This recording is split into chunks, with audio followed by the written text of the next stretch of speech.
গল্পের আসর মানে একটু ভয়, একটু রোমাঞ্চ, একটু রহস্য, আর রহস্যের সন্ধানে ডিটেকটিভও আছে। এক কথায় নির্ভেজাল গল্পের ভাণ্ডার। প্রিয় শ্রোতা বন্ধুরা, আপনাদের গল্পের আসরে স্বাগত। আসর জমাতে আমি সুমিত চলে এসেছি আরও একটি ভিন্ন স্বাদের গল্প নিয়ে। মেহেদি হাসান মেহেদি টিম গল্পের আসরের পক্ষ থেকে আপনাকে অসংখ্য ধন্যবাদ আপনার ভ্যালুয়েবল ফিডব্যাকের জন্য। যারা আমাদের সাপোর্ট করে যাচ্ছেন টিম গল্পের আসর, তাদের প্রতি কৃতজ্ঞ। যারা আমাদের আসরে নতুন, এখনও সাবস্ক্রাইব করেননি, প্লিজ সাবস্ক্রাইবটা করে ফেলুন আর পাশে থাকা বেল আইকনটা প্রেস করে দিন। ভালো লাগলে লাইক, কমেন্ট, শেয়ার করতে ভুলবেন না কিন্তু। আর আপনারা কমেন্ট করুন, আমরা পরের গল্পে আপনাদের নাম মেনশন করব। আজকের গল্প অ্যাম্বাজ বিয়ার্সের ম্যান্টন বাড়ি রহস্য। গল্পটি আমরা গীতাঞ্জলি পাবলিশার্সের রহস্য গল্প থেকে নিয়েছি। তো চলুন শুরু করা যাক আজকের গল্প, ম্যান্টন বাড়ির রহস্য। কোনো সাংঘাতিক কারণে নয়, অত্যন্ত সাধারণ, বলা উচিত একেবারেই তুচ্ছ কারণে এই দৈরথ, তাও আবার এই ঘুটঘুটি অন্ধকারের মধ্যে। আসলে দক্ষিণ তল্লাটের রেওয়াজি হলো এরকম, উগ্র মেজাজের এলাকা। সূত্রপাত হয়েছিল এইভাবে। একদিন সন্ধ্যায় ওরা তিনজন বসেছিল। মার্শালবাসী তিন শিক্ষিত যুবক গ্রামের এক হোটেল কাম রেস্তোরাঁর নিভৃত এক কোণে বসেছিল। ধূমপান করতে করতে তারা যে বিষয় নিয়ে আলোচনায় মশগুল ছিল তা তাদের কাছে খুবই উপভোগ্য এবং কৌতূহলকর। তিন যুবকের নাম কিং, সাঞ্চের এবং রোসার। তাদের থেকে একটু দূরে চতুর্থ ব্যক্তি বসেছিল। যদিও শ্রুতিগোচর দূরত্বে বসেছিল, তবুও সে এদের আলোচনায় যোগ দেয়নি। চতুর্থজন এই দক্ষিণাঞ্চলে নবাগত এবং তিনজনেরই অপরিচিত। ওরা তিনজন শুধু জানে যে ওই আগন্তুকের নাম রবার্ট গ্রাসমিথ। অন্তত হোটেল রেজিস্টারে এই নামই লেখা রয়েছে। বিকালের গাড়িতে এখানে এসেছে। হোটেল কর্মী ছাড়া আর কারো সঙ্গে সেরকম কথা বলেনি। সম্ভবত ওই আগন্তুক নিজেকে নিয়েই বেশিরভাগ সময় বিভোর থাকতে ভালোবাসে, অথবা স্থানীয় পত্রিকা অ্যাডভান্সের কথায় শয়তানের সঙ্গই ওর বেশি পছন্দের। আলোচ্য বিষয়ের প্রসঙ্গ টেনে কিং বলল, মেয়েদের সামান্য বিকলাঙ্গ শরীর আমার দু চোখের বিষ। জন্মগতই হোক কিংবা দুর্ঘটনার ফলেই ঘটুক, কোনো নারী বিকলাঙ্গ হলেই আমার ঘৃণার প্রার্থী হয়। আমি মনে করি বিকলাঙ্গ নারীর মনে মানসিক ও নৈতিক বিকৃতি আসে। রোসার গম্ভীরভাবে বলল, তার মানে কোনো মেয়ের নৈতিক বলিষ্ঠতা না থাকলে সে তোমার বউ হওয়ার উপযুক্ত হবে না? কিং তৎক্ষণাৎ জবাব দিল, হ্যাঁ, এটা আমার দৃঢ় ধারণা। তুমি এইভাবে ব্যাপারটা দেখতে পারো। জানো তো, আমি একবার এক অতীব সুন্দরীকে প্রত্যাখ্যান করেছিলাম। তাকে বিয়ে করিনি, কারণ এক দুর্ঘটনায় তার পায়ের একটা আঙুল কাটা গিয়েছিল। বলতেই পারো যে আমার ব্যবহারটা নিষ্ঠুরের মতো ছিল, কিন্তু একথাও ঠিক যে তাকে বিয়ে করলে আমার এবং তার দুজনেরই জীবন দুর্বিষহ হয়ে উঠত। হালকা হাসি দিয়ে সাঞ্চের বলল, উদার দৃষ্টিভঙ্গি সম্পন্ন মানুষকে বিয়ে করে সে চিরমুক্তি পেল। তার গলাটাই কাটা গেল। সাঞ্চের পুনরায় বলল, তুমি জানো আমি কার কথা বলছি? হ্যাঁ, সেই মহিলা ম্যান্টনকে বিয়ে করেছিল, কিন্তু তার উদার দৃষ্টিভঙ্গির কথা তো আমি জানি না। আমি নিশ্চিত নই, তবে শুনেছি ওই মহিলার গলা কাটার কারণ হলো এই যে সবথেকে সুন্দর একটা জিনিসের অভাব ছিল তার। তার ডান পায়ের মাঝের একটা আঙুল ছিল না। নিচু গলায় রোসার বলল, ওই লোকটার দিকে একবার তাকাও। তার চোখ নিবদ্ধ ছিল ওই অপরিচিতের ওপর। সেই ব্যক্তি গভীর মনোযোগের সঙ্গে তাদের সব কথা শুনছিল। কিং বিড়বিড় করে বলল, ওর ঔদ্ধত্য তো কম নয়। আমাদের এখন কি করা উচিত বলো তো? দাঁড়িয়ে উঠে রোসর উত্তর দিল, খুব সোজা। তারপর অপরিচিত লোকটিকে উদ্দেশ্য করে বলল, মহাশয়, আমার মনে হয় আপনি খুব ভালো করবেন যদি আপনার চেয়ারটা বারান্দার অন্য প্রান্তে সরিয়ে নিয়ে যান। ভদ্রলোকদের উপস্থিতি আপনার সুখকর লাগছে না। লোকটি একথা শুনে তিড়িং করে লাফ দিয়ে উঠে মুষ্টিবদ্ধ হাতে এগিয়ে এলো। তার মুখ রাগে ফ্যাকাশে হয়ে আছে। সবাই দাঁড়িয়ে পড়েছে তখন। সাঞ্চের দুই লড়াকু পক্ষের মাঝে এসে দাঁড়ালো। রোসারকে সে বলল, তুমি কিন্তু ঠিক কাজ করছো না। এই ভদ্রলোক এমন কিছু করেননি যাতে তুমি এই ভাষায় তাকে কথা বলতে পারো। কিন্তু রোষারও একগুঁয়ে, সে তার কথা কোনোভাবেই প্রত্যাহার করতে নারাজ। দক্ষিণ তল্লাটের মানুষের দস্তরি হলো তাই, একরোখা স্বভাব। স্থানকাল পাত্র বিবেচনা করে বোঝা গেল একটা ফলাফল বেরিয়ে আসবে এই দ্বন্দ্ব থেকে। অপরিচিত ব্যক্তিটি একটু শান্ত হয়ে বলল, ভদ্রলোকের মতো একটা মীমাংসা আশা করতে পারি? এই স্থানের সঙ্গে আমি পরিচিত নয়। তারপর সাঞ্চেরের দিকে মাথা নুয়ে বলল, মহাশয়, আপনি নিশ্চয়ই আমার ব্যাপারটা বুঝতে পারবেন। লোকটার চেহারা বা ব্যবহার কোনোটাই পছন্দসই না হওয়া সত্ত্বেও সাঞ্চের নিতান্ত অনিচ্ছায় তার বিশ্বাসভাজন হতে বাধ্য হলো। যখন এসব কথাবার্তা চলছিল, কিং কিন্তু ওই লোকটির থেকে চোখ সরিয়ে নেয়নি, আর একটা কথাও বলেনি, বরং রোষারকে সমর্থন করে ঘাড় নাড়ছিল। মোটামুটিভাবে দুই বিবাদমান পক্ষের সম্মতিক্রমে পরদিন সন্ধ্যাবেলায় মুখোমুখি মোকাবিলার আয়োজন করা হলো। উদ্দেশ্য আগেই জানানো হলো, অন্ধকার ঘরে ছুরি নিয়ে দ্বন্দ্বযুদ্ধ হবে, আর তা হলো এককালের দক্ষিণী পশ্চিমী রীতি বা জীবনযাত্রার স্বাভাবিক ঘটনা। কিন্তু বীরত্বের আড়ালে লুকিয়েছিল এই নীতির এক মূলগত চরম পাশবিক নিষ্ঠুরতা। সবাই জানে পুরনো ম্যান্টন বাড়িটা ভুতুড়ে। কাছাকাছি গ্রামগুলিতে বা মার্শাল শহরের যে কোনো নিরপেক্ষ মানুষও এই ব্যাপারে নিঃসন্দেহ।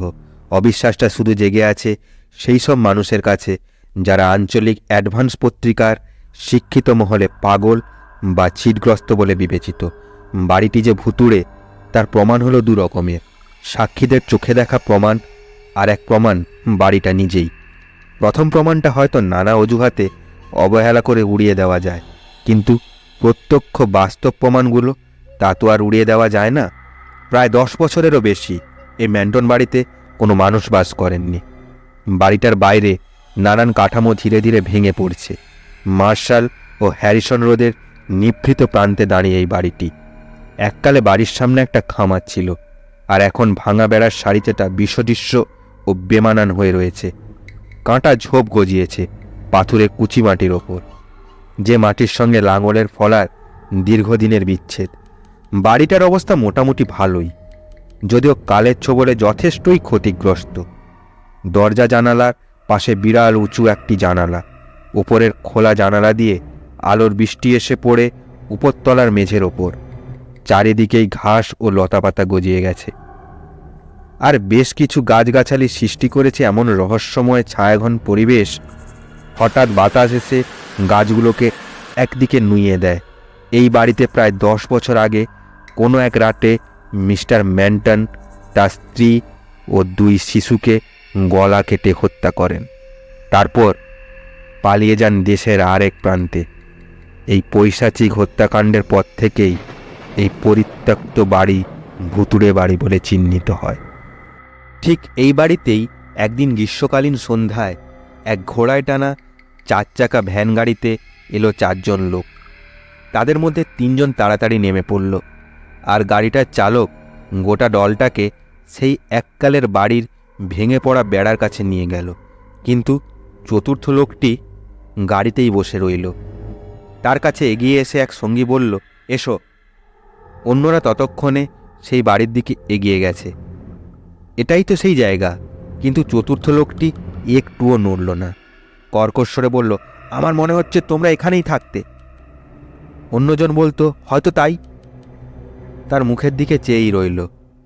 কথার মধ্যে কিছুটা ঘৃণা মেশানো ছিল। তোমার নিশ্চয়ই মনে আছে যে জায়গাটা পছন্দ করে সম্মতি দিয়েছিলে তুমি নিজেই। তাহলে বুঝতে হবে তুমি প্রেতাত্মাকে ভয় পাও। আমি কোনো কিছুকেই ভয় পাই না। লোকটি লাফ দিয়ে গাড়ি থেকে নামলো। এই দুজনও তারপর অন্য দুজনের সঙ্গে বাড়ির দরজায় এলো। একজন ধাক্কাধাক্কি করে দরজাটা খুলে ফেলেছে। ততক্ষণে মরচে পড়া তালা ও কবজার জন্য খুলতে বেশ কষ্ট হলো। একে একে সবাই ভেতরে ঢুকলো। ভেতরটা ছিল গাঢ় অন্ধকার। যে লোকটি তালা খুলেছিল সে একটি মোমবাতি আর দেশলাই বার করলো। আলো জ্বালানো হলো। সরু জায়গাটায় দাঁড়িয়ে ডান পাশের ঘরের চাবিও খুলল। মোমবাতির অস্পষ্ট আলোয় দেখতে পেল তারা একটি বিরাট চৌকানো ঘর। মেঝের ওপর 1 ইঞ্চি মোটা ধুলোর কার্পেট বিছানো। দেওয়ালের কোণে কোণে মাকড়সার ঘন জাল ছড়ানো। কোথাও কোথাও ছাদের উপর থেকে সুতোর বুননের মতো ঝুলে রয়েছে। দীর্ঘদিনের রুদ্ধ বাতাস হঠাৎই কেঁপে ওঠায় সেই জটিল জালগুলো ঢেউ খেলে নড়ে উঠল। ঘরের দুই দেওয়ালে দুটো কাঁচের জানলা ছিল, তা সত্ত্বেও কিছুই দেখা যায় না সেই জানলা দিয়ে। কোনো ফায়ার প্লেসের যেমন ব্যবস্থা নেই, তেমনই কোনো আসবাবপত্রও নেই, নেই কোনো কিছুই। ঘরটি সম্পূর্ণ খালি, শুধু মাকড়সার জাল ও পুরু ধুলোর আস্তরণ।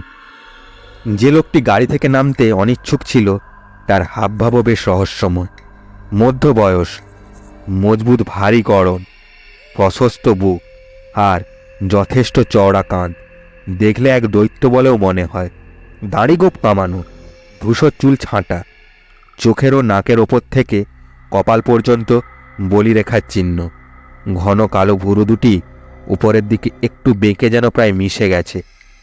ভুরুর নিচে গর্তে ঢুকে যাওয়া ক্ষুদে অথচ তীক্ষ্ণ দুটো চোখ যেন জলজল করছে। তার রক্তহীন ভেটকি মাছের মতো মুখে মলিনতা অস্বাভাবিক ধরনের। সেখানে ফুটে উঠেছে শয়তানির আভাস। বাকিদের চেহারা ও পোশাক আশাক খুবই সাধারণ, সহজে নজরে পড়ে না। দৈত্য সদৃশ লোকটির তুলনায় অন্যদের বয়সও কম। যে লোকটির হাতে মোমবাতি ও চাবি ছিল, সে নীরবতা ভেঙে লড়াকু দুই প্রতিদ্বন্দ্বীর উদ্দেশ্যে বলে উঠল, আমার তো মনে হচ্ছে সব কিছুই ঠিক আছে। কি মিস্টার রোসার, আপনি তৈরি আছেন?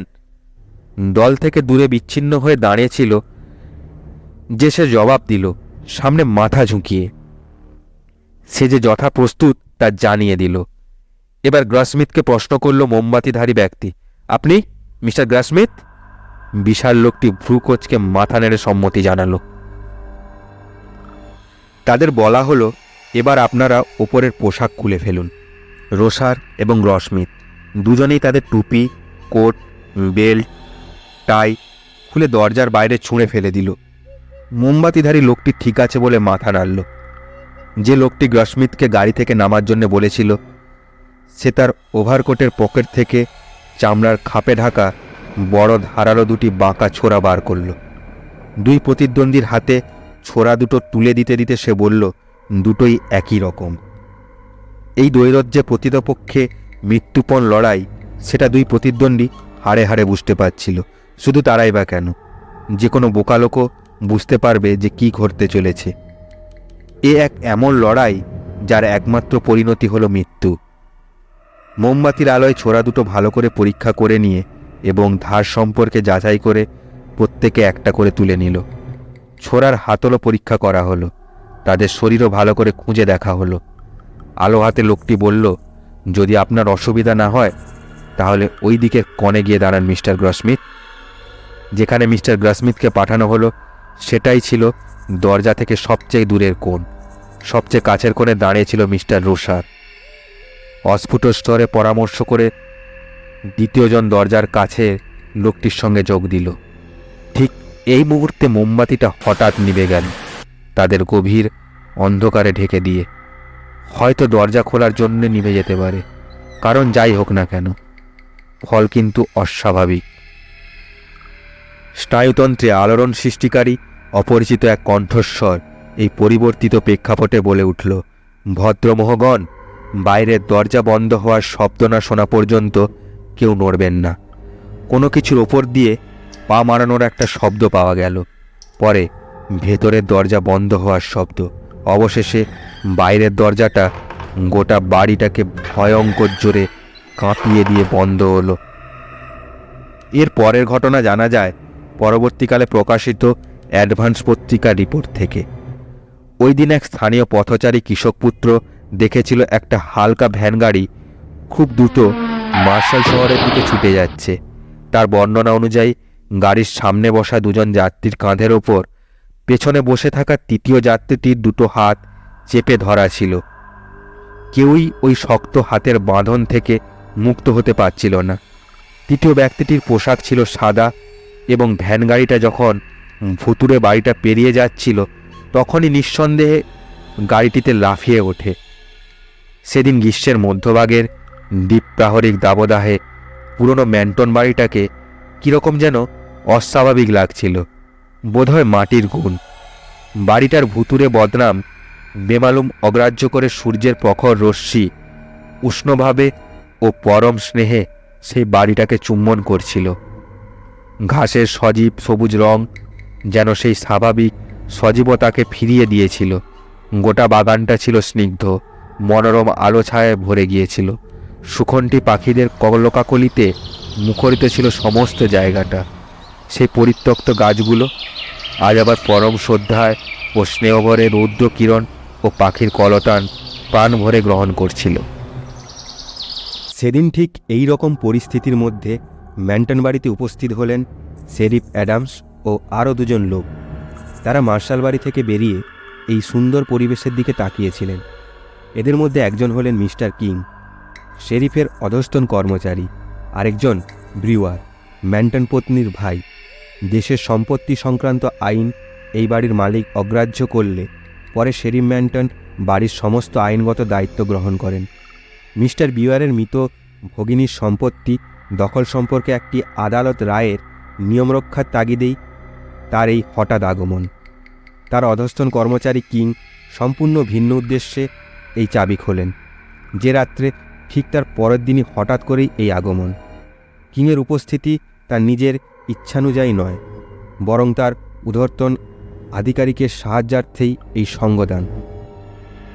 আলতো চাপা দিয়ে সামনের দরজাটা খুলতে গিয়ে শেরিফ বিস্ময়ের সঙ্গে দেখলেন যে তার চাবি আগে থেকেই খোলা। আরও অবাক হলেন মেঝের ওপর এক গাদা অগোছালো পুরুষ মানুষের পোশাকের স্তূপ দেখে। বেশ নিরীক্ষণ করে দেখা গেল এতে রয়েছে দুটো টুপি, দুটো কোট, কোমরবন্ধনী ও টাই। সবই নতুন, যদিও ধুলো লেগে ময়লা রয়েছে। মিস্টার বিওয়ার বিস্মিত হলেও মিস্টার কিংয়ের অনুভূতি ততটা বিস্ময়জনক নয়। এসব দেখে শেরিফ যেন বাড়তি উৎসাহ পেলেন। তিনি ডানদিকে দরজার খিল খুলে সেটা ঠেললেন। তিনজনে ভেতরে ঢুকলেন। ঘরটা মোটামুটি ফাঁকাই ছিল। যখন তাদের চোখ ঘরের অস্পষ্ট আলোয় মানিয়ে নিল, তখনই ঘরের এক কোণে কিছু একটা যেন নজরে পড়ল। দেখা গেল একটা মানুষের শরীর। কে যেন ওই কোণে হামাগুড়ি দিয়ে বসে আছে। ওই দৃশ্য দেখে তারা থমকে দাঁড়িয়ে পড়লেন। তখনও তারা চৌকাঠ পার হননি। ধীরে ধীরে সেই শরীরটা আরও স্পষ্ট হয়ে উঠল। মানুষটা ছিল হাঁটুর উপর ভর করে, পিঠটা দেওয়ালের দিকে। দুটো কাঁধ তার কানের সমান উচ্চতায় উঠে আছে। মুখের সামনে তার হাত দুটো, হাতের তালু সামনের দিকে। আঙুলগুলো প্রসারিত, কিন্তু হিংস্র জন্তুর নখের মতো বাঁকানো। বাঁকানো ঘাড়ের ওপর ফ্যাকাশে মুখটা দেখে মনে হলো যেন অত্যন্ত আতঙ্কিত। মুখটা অর্ধেক খোলা, চোখ দুটো অবিশ্বাস্যভাবে বিস্ফারিত। দেহটা পাথরের মতো নিথর। তার হাত থেকে খসে পড়ছে একটা শক্ত ধারালো ছুরি। এছাড়া ঘরের মধ্যে আর কোনো জিনিসই ছিল না। দরজার কাছে পুরো ধুলোর চাদরে কিছু অদ্ভুত বিভ্রান্তিকর পায়ের ছাপ দেখা গেল, এমনকি সংলগ্ন দেওয়ালেও। একদিকে দেওয়াল বরাবর বন্ধ জানলা ছাড়িয়েও চলে গেছে ওই কোণে পড়ে থাকা মানুষের হামাগুড়ি দেওয়ার দাগ। কৌতূহলবশত তারা তিনজনই এই দাগ বরাবর যেতে লাগলেন সেই মৃতদেহের কাছে। তার একটা হাত ধরে শেরিফ দেখলেন লোহার মতো শক্ত হয়ে গেছে। একটু চাপ দিতেই দেখা গেল গোটা শরীরটাই একভাবে নড়ে উঠল। উত্তেজিত ব্রিওয়ার গভীর মনোযোগের সঙ্গে দেখলেন মুখটা একেবারে বিকৃত হয়ে গেছে। তিনি হঠাৎই কেঁদে ফেলে বলে উঠলেন, হায় ঈশ্বর, এই তো ম্যান্টন। শান্তভাবে কিং জানালো, ঠিকই বলেছেন, আমি ম্যান্টনকে জানতাম। তার তখন দাড়ি আর চুল লম্বা ছিল। এই ব্যক্তিই যে ম্যান্টন সে বিষয়ে আমি নিশ্চিত। বোধহয় সে আরও বলতো, আমি তাকে চিনতাম যখন তিনি রোসারকে চ্যালেঞ্জ করেছিলেন। তার সঙ্গে এই ভয়ঙ্কর খেলা খেলবার আগে রোসার ও সাঞ্চেরকে আমি তার পরিচিতি জানিয়েছিলাম। রোসার যখন এই অন্ধকার ঘরটা ছেড়ে চলে যায়, উত্তেজনাবশত তার পোশাক নিতে ভুলে যায় আর আমাদের সঙ্গে শার্ট পরে দৌড়ে পালায়। এই অবিশ্বাস্য ভয়ঙ্কর ঘটনার মধ্যেও আমরা সব সময় জানতাম যার সঙ্গে আমরা মোকাবিলা করছি সে কী রকমের কাপুরুষ ও খুনি। কিন্তু এসব কিছুই সে বলতে পারল না, বরং মৃতদেহের রহস্য উন্মোচনের জন্য সচেষ্ট হলো। শরীরটা যেখানে পড়েছিল সেখান থেকে একবারও এক চুলও নড়েনি। তার ভঙ্গি আক্রমণাত্মকও নয়, রক্ষণাত্মকও নয়। তার হাত থেকে খসে পড়ছিল অস্ত্র। বোধহয় এমন কিছু দেখেছিলেন যে সেই ভয়ঙ্কর আতঙ্কেই তিনি মারা যান। এসব কিছু বুঝে উঠতে পারছিল না কিম। রহস্যের সমাধানের জন্য সে যখন মনের অন্ধকারে হাতড়ে বেড়াচ্ছে, তখন তার চোখে পড়ল এমন একটা কিছুর ওপর যা তাকে রীতিমতো সন্ত্রস্ত করে তুলল। যে পদচিহ্ন অনুসরণ করে তারা দরজা থেকে ম্যান্টনের হামাগুড়ি দিয়ে পড়ে থাকা মৃতদেহের দিকে গিয়েছিল, তারই এক গজের মধ্যে দীর্ঘ কয়েক বছরের পুরু হয়ে জমে থাকা ধুলোর উপর 3টি সমান্তরাল পায়ের ছাপ দেখা গেল। অস্পষ্ট হলেও নিশ্চিত এটি খালি পায়েরই ছাপ। বাইরের রেখাগুলো শিশুদের ছাপ, আর ভেতরেরটা একজন মহিলার। যে স্থানে এসে শেষ হয়েছে সেখান থেকে ফিরে যাওয়ার কোনো ছাপ নেই। প্রত্যেকটি পদচিহ্ন একমুখী। বিওয়ারও এই মুহূর্তে ঠিক একই দৃশ্য দেখছিলেন। বিস্মিত চোখে হাড়ও ঝুঁকে পড়ে এগিয়ে দেখতেই তিনি আতঙ্কে বিবর্ণ হয়ে গেলেন। যেখানে ওই মহিলার পায়ের ছাপ এসে থেমেছিল, সেখানেই ম্যান্টনের ডান পাটা প্রসারিত ছিল। ডান পায়ের দিকে হাত দেখিয়ে বিওয়ার কেঁদে উঠলেন। ওইদিকে দেখো, মাঝের আঙুলটা নেই। এ নিশ্চয়ই গড ট্রেডর। গড ট্রেডরই ছিলেন বিওয়ারের নিহত ভগিনী মিসেস ম্যান্টন। নমস্কার বন্ধুরা, ভালো লাগলে লাইক শেয়ার করুন। পৌঁছে দিন আমাদের এই ছোট্ট প্রচেষ্টা আপনাদের বন্ধুদের কাছে। আর যারা এখনও সাবস্ক্রাইব করেননি, প্লিজ সাবস্ক্রাইবটা করে দিন। আপনাদের সাপোর্ট ছাড়া আমরা বড় হতে পারবো না। আসছি আরও অনেক গল্প নিয়ে, সঙ্গে থাকুন। নমস্কার।